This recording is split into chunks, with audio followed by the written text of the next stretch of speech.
What's up mga homies? So may panibago na naman tayong project. Ang project natin ngayon is Honda Jazz. So yan, kung mapapansin nyo dito, ginabitan natin siya ng HKS Custom Free Flow Muffler. So dalawa kinabit natin dito kasi request nila boss is dual. Ito kinabit natin din dito kasi para umingay yung sasakyan ni sir.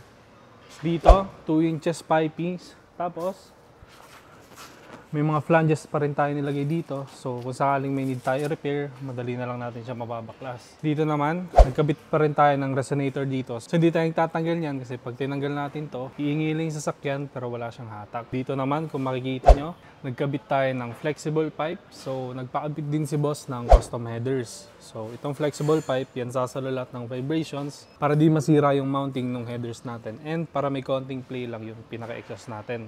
So ngayon, tingnan naman natin yung air intake system. What's up mga homies? So ito yung project natin na Honda Jazz. So kung makapapansin nyo dito, kinabitan natin siya ng air intake system. So kinabit natin filter dito is Datatec Tornado filter. As pinalitan na rin natin yung mga pipings niya. Yan. So ngayon, pakinggan na natin ano magiging tunog na ito.